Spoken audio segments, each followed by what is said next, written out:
Yuqori to'plamda video qo'yamiz. Video qo'ygandim narigi mana linkasini. Buni ham qo'yib yuboraman sirasi.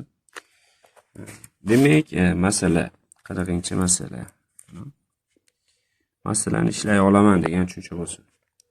Men ishlay olayapman, siz ham ishlay olasiz. Xudo xolasa, shuning uchun harakat qilavering.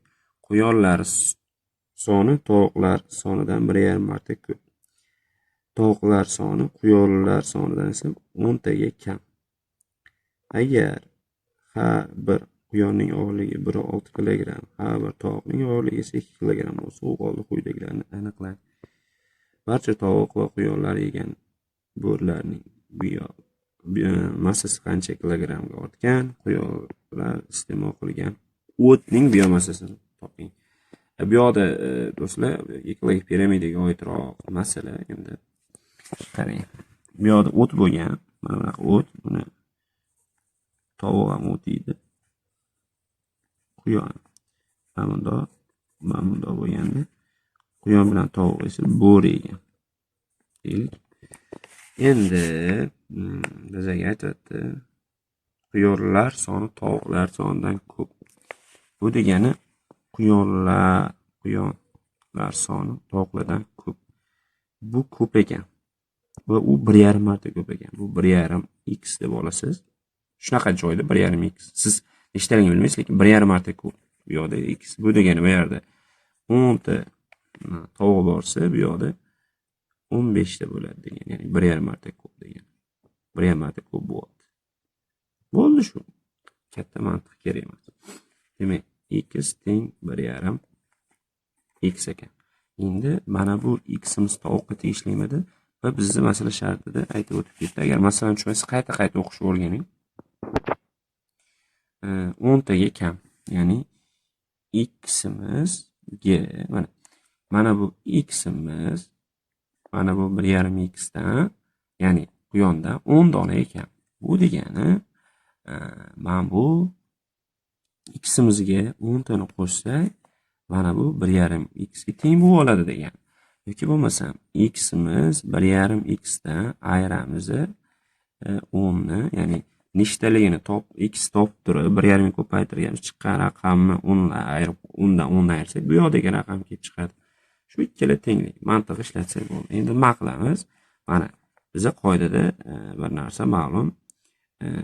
X bu yoqqa o'tsa minus bo'lib o'tadi, bu yoqqa o'tsa ham minus bo'lib o'tadi, bu yoqqa o'tsa ham. Endi shunda qarangki, oddiy mana shu tenglikda mana u x musbat son, ya'ni oldida plus bor degani bu yoqqa minus bo'lib o'tsa, 10 teng 1,5 x minus x ga. Ya'ni bu degani 10 teng degani 0,5x ga. 1x aytlashasak 0,5x teng bo'ladi. Demak 0,5ximiz 10 ga teng ekan. Shu yetadi, u yoqni maydalashib o'tirmaymiz. Ya'ni bu yoqda 0,5x ga 10 bo'lib 20 chiqarishimiz shart emas. 0,5x bo'ldi degani mana bu xmida 2 0,5x, mana bu yerdagi tovuq soni 2 0,5ximiz necha bo'ladi? 2 0,5x 1x bo'ladi.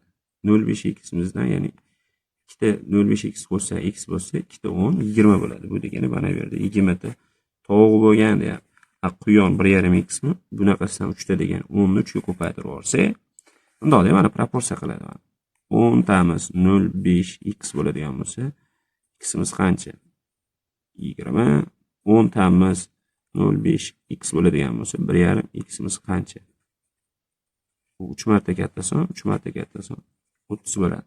Demak, 30 ta quyon tenglik bo'ldi. Mana 30 20 dan 1,5 marta kam, oradagi farq ham 20. Bo'ldi shu. Endi barcha tovuq va quyonlarni yegan bo'rlarning massasi qanchaga ortgan? Endi 30 ta quyon bor, og'irligi 1,6 kg. 30 ni ko'paytiraman 1,6 ga. Mana bundoq qilib ko'paytirsangiz bo'ladi, do'stlar.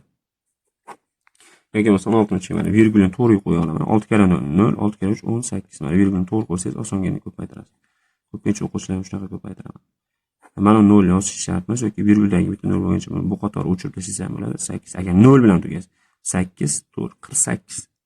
Demak, quyonlarning massasi 48 kilogramm. Tovuqlar 20 ta, har biri tovuqning yog'i 2 kilogramm. 20 ni 2 ga ko'paytirsak 40 kilogramm. Endi 48 ga 40 qo'shib olsak 88 bo'ladi.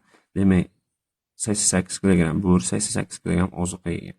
Bilamiz, biror bir organizm yegan ozuqasi 10% o'zlashtiradi. Bu degani 88 ni 10 ga bo'lsa 8,8 kilogramm degan. Bo'ri 8,8 kilogrammga. Ya'ni A sharti 8,8 kilogrammga olgan. B shartida mana so'rabdi. Quyonlar iste'mol qilgan o'tning massasi. Endi qarang, quyonlar necha kilo edi bizda? 48 kilo edi. Ya'ni qatdan topgandik? 30 ta quyon har bir 16 dan bo'lsa, ko'paytirsa 48 proporsiya qilib qiyinlashtirib o'tirish shart emas. 48 kilogramm. Aytganimizdek, qoida nima bo'lishi kerak? 10% ga oladimi? Ya'ni 48 kilogramm keladigan quyon 10% ni o'zlashtirgan. 100% ozuqa qancha o't yegan demoqchi. 10 barobar ko'p, 10 barobar ko'p. Mana 110 ga bo'lsangiz 10. Endi bu yerdagi raqam ham 10 barobar katta chiqishi kerak. Bunda 480 bo'ladi. Va sharti 480. Endi javob ko'rib olamiz. Xato bo'lsa hech narsa qilmaydi. Yana boshqa ishlab olamiz. Tabiiy. Holat qani?